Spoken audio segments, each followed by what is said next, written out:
கேட்டுக்கங்க. உங்கள் எல்லாத்துக்கும் முக்கியமான விஷயம் சொல்கிறேன், கேட்டுக்கங்க. யாராவது என்னமாதும் கொடுத்தா அவரை நம்ம பெருசாக நினைப்போம்லங்க, ரொம்ப பெருசாக நினைப்போம். இப்போ நண்பன் தோழனுக்கு ஒருத்தர் நண்பராக இருக்கியே. ஒருத்தர் அவங்க வீட்டில் சுடுற சாப்பாட்டிலேருந்து பலகாரத்துலேருந்து அவங்க வீட்டில் என்னென்ன வச்சுருக்காங்களோ எல்லாத்தையும் கொண்டு வந்து உங்கள்கிட்ட கொடுக்குறாங்க.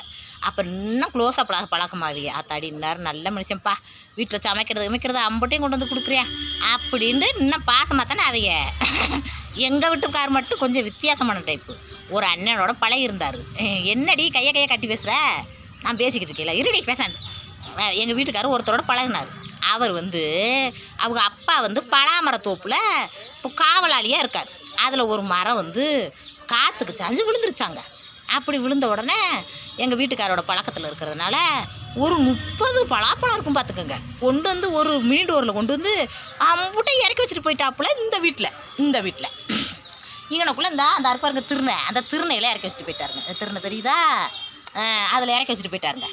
இது பூரா பலாப்பழம் பார்த்துக்குங்க. நான் இம்புடு பலாப்பழத்தை திங்க முடியுமா, ஆத்தாடி எம்புடு பலாப்பழம் நல்ல மனுஷன்ப்பா அப்படின்னு நினச்சிக்கிட்டு ஊருக்கு பூரா போன் அடித்து அம்புடு பேத்தையை வர சொல்லி பலாப்பழத்தை தூக்கி கொடுத்துட்டு மீதியை பூரா நானும் தாய மச்சான் முன்னாட்டி எல்லாரும் வெட்டி திண்டு விட்டு பேசாண்டு இருந்தோமுங்க. இப்படி நல்லா கொடுத்துக்கிட்டே இருந்தாப்புல. மாம்பழம் இருந்தால் மாம்பழம், அவங்க இந்த இதை பக்கம் இருக்காங்க, சிவகங்கை பக்கம். மாந்தோப்பு மாம்பழத்தை அப்படின்ட்டு கொடுக்குறது அப்படின்னு நல்லா இருந்தார். நல்லா பிரணசி பார்த்தாங்க இருந்தாங்க.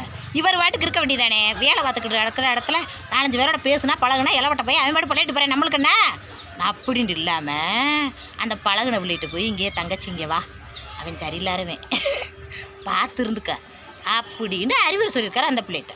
இப்போ போய் காதல் பண்ணுறவிட்டு போய் அறிவுரை சொன்னால் இப்போலாம் கேட்குங்களா வயவுலையே. அந்த பையவில் இங்கே ஒரு சீமானி உடனே எப்படி சொல்கிறாரு, நீ மோசமான ஆள் அங்கிட்டு போ, என்கிட்ட பேசாத அப்படின்னு சொல்லிவிட்டான். ஆடாப்பா பயலே, உனக்கு பலாப்பழத்துலேருந்து மாம்பழத்துலேருந்து அம்புட்டி வெட்டி கொண்டு வந்து கொடுக்குறேன் நண்பண்டு. ஏன் காதல் இப்படி பேசி விட்டியாடா, நான் எத்தனை பேர் பேசுகிறாங்கடா இப்படி சொல்லி கொடுத்துட்டியாடா அப்படின்னு பேச மாட்டாப்புல. அதுலேருந்து பலாப்பழம் முன்றே வாசம் இல்லாமல் போச்சு. நான் இருந்தாலும் வஞ்சிட்டு கிடக்கிறையோ, யாரோட உனக்குனையா நல்லபடியாக என்கரேஜ் பண்ணி அனுப்பிட்டு பேசான்னு இருக்கான். இப்படி கெடுத்துட்டியாண்டு அடி பாவி, ஊரே ஓசியில் கொடுத்தா வாங்கி திட்டுக்கிட்டு.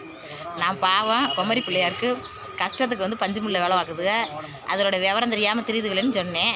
அந்த பிள்ளையோட வேறு மாதிரி யோசனை பண்ணி அவன்கிட்ட சொல்லும்போது நானத்தை கண்டேன் அப்படின்னு வருத்தப்பட்டேன். எங்கள் வீட்டுக்காரர் சொல்கிறது ரைட்டு தான். இப்போ உள்ளவங்களுக்கு அறிவுரை சொன்னோம்னா அதை ஏற்றுக்கிற மாட்டாங்க. கிடைக்கிறது என்னவோ அதை சுருட்டிக்கிட்டு நம்ம வாட்டுக்கு வாழ்றவங்க தான் இந்த பூமியில் வாழ முடியும். உண்மையினா லைக் பண்ணுங்கள்.